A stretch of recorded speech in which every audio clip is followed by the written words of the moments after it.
उनके कोई जात का था, ना उनके जान पहचान का था, लेकिन हम लोग लगभग 1 किलोमीटर तक दौड़े, आधा पहाड़ चढ़े, दौड़ते हुए, हाँपते हुए। चूंकि आदत नहीं थी, उसमें हाँपना भी पड़ा। उन लोग पहाड़ पे चलने वाले लोग खटोले पर, एक खटोला था, उस पे मतलब खटोला भी नहीं था, वो बांस पे से चादर बांध के एक बच्चे को ले जाया जा रहा था। हम लोग वहां पहुंचे, लगा कि आखिर ये समस्या क्या है। उनको रोका, उनका दर्द पूछा, तो वो लोग हाँप रहे थे प्यास की वजह से, उनके पास पानी भी नहीं था। बाद में पानी आया और हम लोगों ने पानी दिया, उनकी समस्या पूछी, वहीं से एक वीडियो बनाया और उसको वायरल किया। वीडियो वायरल होने का नतीजा ये है, अब आप ये समझिए कि 10 मिनट का प्रकरण क्या फायदा देके जाता है, और वह जीवन फायदा है। वहां हम लोगों ने एक वीडियो बनाया, वीडियो वायरल हुआ, दूसरे दिन अखबार की सुर्खियों में था, हेडिंग छपा, सब कुछ चला। लेकिन वीडियो के वायरल होने में वक्त लगा, मगर 6 महीने बाद, उस वक्त भाजपा और जेडीयू की सरकार थी, मंगल सिंह स्वास्थ्य मंत्री थे, उनका फोन आया, उन लोगों ने उन्हें पटना बुलाया, समस्या जानी। अब पूरे बिहार में 780 एम्बुलेंस मिला। एक वीडियो रोहतास के पहाड़ी से वायरल होता है और उसके बदले पूरे बिहार में 780 एम्बुलेंस, हाईटेक एम्बुलेंस मिला। तो आज 780 चल रहे एम्बुलेंस में जा रहे मरीजों को जो फायदा पहुंच रहा है, वो आपकी देन है। आप अगर वीडियो वायरल नहीं करते, उसका रिजल्ट हम लोगों को नहीं मिलता। हमारा काम था, हमने बनाया, इन्होंने छापा।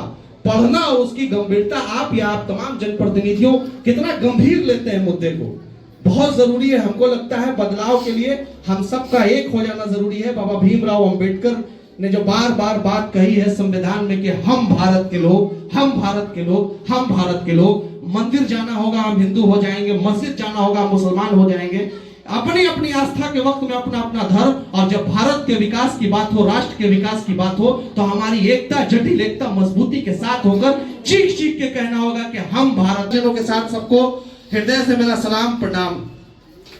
बहुत कम शब्द में प्रयास करेंगे कि अपनी जगह ले लें। आज हम लोग स्वामी विवेकानंद जी की जयंती मना रहे हैं।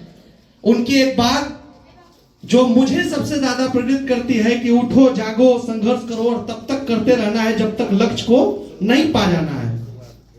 पहले तो यह तय करना है कि जीवन में हमारा लक्ष्य क्या है। हमको लगता है कि 90% लोग अपने लक्ष्य तक पहुंचे ही नहीं हैं। अभी कल दिल्ली से वापसी हुई है, कल रात में। वहां हमारे भाई की फैमिली रहती है, वहां हमारा छोटा सा भतीजा, 4 साल का भतीजा, बहुत मासूमियत के साथ हमसे आके पूछ रहा था कि चाचू आपका सपना तो पूरा हो गया, कब ये सपना देखे थे कि नेता बनना है? हम बोले बेटा, हमारा सपना कोई पद पाने का नहीं था, बल्कि समाज की आखिरी पंक्ति में रह रहे, सिसक रहे लोग, सिस्टम के अभाव में जो जी रहे हैं, उनकी समस्या को दूर करने का है। वो सपना अभी नहीं पूरा हुआ है, बहुत लंबी लड़ाई लड़नी है, तब तक लड़ना है जब तक जी रहे हैं। लहू का आखिरी कतरा, यहाँ की एकता, हमारे हिंदू, मुस्लिम और पूरे भारतवासियों की, जब तक हम लोग उनकी समस्या को दूर न कर ले, तब तक लड़ते रहेंगे। जब तक हम हैं तब तक हम लड़ेंगे। बाद में हम रहें या ना रहें, हमारा देश रहना चाहिए। तो दिल में राष्ट्र प्रेम रहे, लोग रहे। बात स्वामी विवेकानंद जी की कर रहे थे। स्वामी विवेकानंद जी के पास एक व्यक्ति आया और कहा कि हमने बहुत सारा काम करके देख लिया, सफलता हमको नहीं मिल रही है, इसके पीछे की सबसे बड़ी कारण बताएं। तो उन्होंने कहा कि सवाल तुम्हारा बहुत बढ़िया है, जवाब भी तुमको देंगे। ये हमारा जो पालतू कुत्ता है, इसे टहला ले आओ। थोड़ी देर तक वो व्यक्ति, चूंकि स्वामी विवेकानंद की बात थी, वो गया, आधे घंटे में टहला के लेकर आया कुत्ते को। तो स्वामी ने देखा कि ये कुत्ता हाँप रहा है, मगर ये व्यक्ति बिल्कुल नॉर्मल है। उससे पूछा कि कुत्ता तो हाँप रहा है मगर तुम नहीं हाँप रहे हो, तुम्हें कोई फर्क नहीं पड़ता, तुम्हारे चेहरे पे पसीना नहीं है, आखिर ऐसी कौन सी बात है? तो भाई साहब ने कहा कि हम तो सीधा सीधा चल रहे थे, कुत्ता बार बार कभी राइट कभी लेफ्ट, कभी किसी को देख के भौंक रहा था, कभी किसी को देख के भौंक रहा था, कभी कहीं किसी छिछड़े पे मुंह मार रहा था। दूरी तो बराबर दोनों ने तय की है, लेकिन उस दूरी को तय करते समय राइट और लेफ्ट इसने बहुत किया है। बहुत मासूमियत के साथ इस सवाल को समझना है, इस बात को समझना है कि बहुत मासूमियत के साथ बताया था कि जीवन में मनुष्य अक्सर ऐसा ही करते हैं, कभी राइट कभी लेफ्ट, कभी राइट कभी लेफ्ट, कभी उधर हो जाए कभी इधर हो जाए। अगर कुछ वाकई करना है तो पूरी दुनिया बदली जा सकती है, इंसान से बढ़ के कोई नहीं है। जीवन के मूल को समझ लिया जाए कि हमारे पैदा होने का मकसद क्या है। हर आदमी आज कहीं ना कहीं आस्था में नफरत फैलाने में लगा है। आज ये पूरे देश में एक मौसम चल रहा है, राम मंदिर निर्माण, सब लोग वहां लगे हुए हैं। मर्यादा पुरुषोत्तम श्री राम के नाम के पहले मर्यादा लगाने की जो बात है, अगर सिर्फ हम भारतवासी इतना समझ जाए कि एक व्यक्ति राम को मर्यादा पुरुषोत्तम श्री राम कैसे कहते हैं, क्यों कहते हैं, तो शायद राम के अस्तित्व का सबसे बड़ा उदाहरण यही होगा कि हर दिन तक मंदिर पहुंच जाएगी। आज मुसलमान अल्लाह के रसूल सल्लल्लाहु अलैहि वसल्लम को भूल के अल्लाह के रसूल सल्लल्लाहु अलैहि वसल्लम के नाम पे नफरत फैलाने को तैयार है।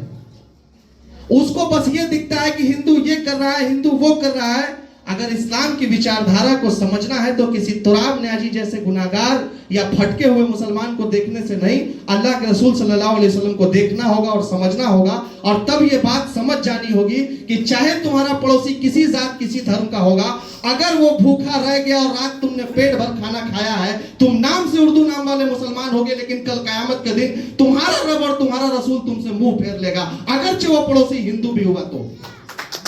आज खून के अभाव में लोग दम तोड़ रहे हैं मगर रिश्तेदार साथ नहीं दे रहे हैं। आप अपना अखलाक पेश कीजिए, आप अपना किरदार पेश कीजिए, आपको अपने व्यक्तित्व का परिचय कराना होगा। ऐसे ही कोई किसी से मोहब्बत नहीं करता, निस्वार्थ भाव से लगे रहिए। आपका चुनाव मुखिया का होगा, आपका चुनाव वार्ड का होगा, चेयरमैन का होगा, विधायक का होगा, सांसद का होगा। चुनाव आता जाता रहेगा, वोट मिले न मिले, मगर जो दुआएं मिलेंगी वो दवाएं आसमान को चीरती है और आप कहीं से भी कामयाब हो जाइएगा। जीवन में संघर्ष करते कुछ नहीं बनिएगा। अंत में पता चला कि कोई पार्टी की नजर आप पर पड़ेगी, अगर सच्चे मन से आप काम कर रहे होंगे तो विधायक नहीं जीतिएगा, एमएलसी जीत जाइएगा। एमएलसी नहीं जीतिएगा, राज्यसभा सांसद, केंद्रीय मंत्री, राज्य मंत्री, ये पद सेवा के आगे ये पद बहुत छोटी सी चीज है। स्वामी विवेकानंद से जी से हम लोगों ने जो सीखा है कि निरंतर प्रयास करते रहना है, हक की तरफ खड़े रहना है, चाहे जालिम पूरा भारत क्यों ना हो जाए, अगर आप हक पे हैं तब भारत माँ की असली जीत है। अन्यथा की आस्था की या कहीं पे खड़े रह के कुछ बोलने से सबसे बेहतर यह है कि समाज में मेरे द्वारा कितना बदलाव आ पा रहा है, हम अकेला कितना कर पा रहे हैं। बार बार कई बार लोग कहेंगे अकेला क्या करोगे, पूरे सिस्टम से लड़ना होगा। कई बार नेताओं के निकम्मेपन की वजह से सड़क कहीं पर टूटी पड़ी है, नहीं बन पा रहा है। नीचे स्तर के नेता प्रयास कर रहे हैं, ऊपर स्तर के नेता को मालूम है कि जात का चुनाव का टाइम आएगा, जात का सगुफा छोड़ेंगे, धर्म का सगुफा छोड़ेंगे, हम कामयाब हो जाएंगे। जनता को कहीं ना कहीं एक तरफ तो वोट देना ही है ना। उस वोट से ऊपर आके निरंतर प्रयास करना है, हम लोगों को लगे रहना है, छोटी छोटी समस्याओं पर मिलकर बोलना है। और समस्या कई बार छोटी नहीं होती है। जैसे कल ही एक अस्पताल का कोई वाकया हुआ, हम कहते हैं कि अस्पताल में अगर कोई घटना घट रही है तो अस्पताल के डॉक्टर से पहले गलत वहां का जनप्रतिनिधि हुआ। उसकी सबसे बड़ी वजह यह, आपका मुखिया भी होगा, हम सब लोगों को बोल रहे हैं, सारे जनप्रतिनिधि यहाँ उपस्थित है, कि अगर इलाज के अभाव में आपके गांव में अगर कोई दम तोड़ रहा है तो डॉक्टर से ज्यादा, सिस्टम से ज्यादा जिम्मेदारी हमारी और आपकी दोनों की है कि हम लोगों ने प्राथमिक स्वास्थ्य केंद्र को सही करने पे प्रयास नहीं किया। अगर जाति और धर्म से ऊपर उठकर एक साथ सब लोग आवाज उठाते तो शायद वो सिस्टम सुधर जाता और आज हम लोग का इलाज सही मिल रहा होता। हम और उदय भाई पहाड़ के नीचे ऐसे ही बैठे थे चिलचिलाती धूप में। उदय तिवारी जो दोस्ती की बात कह रहे थे, सच्चा दोस्त वही है जो किसी के काम आने में आपके काम आए। सच्चे दोस्त का मतलब ये नहीं कि कहीं कोई बैठा रहे। जितने भी पत्रकार साथी हैं, तमाम लोग, इन लोगों ने छोटे छोटे दर्द को इतना बड़ा बना दिया। समस्या तब भी थी, लेकिन अब वो समस्या आपकी डीएम, आपके एसपी, आपके सीएस और संबंधित लोगों को दिखता है तो वो लगता है कि ये समस्या है। हम लोग पहाड़ के नीचे ऐसे ही बैठ के कुछ बात कर रहे थे किसी प्रोजेक्ट पे, तब ना हम जनप्रतिनिधि थे, ये पत्रकार हुआ करते थे। ऐसे ही बात करते करते एक खटोला में एक व्यक्ति जा रहा था, न मेरे जात का था न मेरे धर्म का था। सेम बात उदय भाई के साथ थी कि ना उनके कोई जात का था, ना उनके जान पहचान का था। लेकिन हम लोग लगभग 1 किलोमीटर तक दौड़े, आधा पहाड़ चढ़े, दौड़ते हुए, हाँपते हुए। चूंकि आदत नहीं थी, उसमें हाँपना भी पड़ा। उन लोग पहाड़ पे चलने वाले लोग खटोले पर, एक खटोला था, उस पे मतलब खटोला भी नहीं था, वो बांस पे से चादर बांध के एक बच्चे को ले जाया जा रहा था। हम लोग वहां पहुंचे, लगा कि आखिर ये समस्या क्या है। उनको रोका, उनका दर्द पूछा तो वो लोग हाँप रहे थे प्यास की वजह से, उनके पास पानी भी नहीं था। बाद में पानी आया और हम लोगों ने पानी दिया, उनकी समस्या पूछी, वहीं से एक वीडियो बनाया और उसको वायरल किया। वीडियो वायरल होने का नतीजा ये है, अब आप ये समझिए कि 10 मिनट का प्रकरण क्या फायदा देके जाता है, और वह जीवन फायदा है। वहां हम लोगों ने एक वीडियो बनाया, वीडियो वायरल हुआ, दूसरे दिन अखबार की सुर्खियों में था, हेडिंग छपा, सब कुछ चला। लेकिन वीडियो के वायरल होने में वक्त लगा, मगर 6 महीने बाद, उस वक्त भाजपा और जेडीयू की सरकार थी, मंगल सिंह स्वास्थ्य मंत्री थे, उनका फोन आया, उन लोगों ने उन्हें पटना बुलाया, समस्या जानी। अब पूरे बिहार में 780 एम्बुलेंस मिला।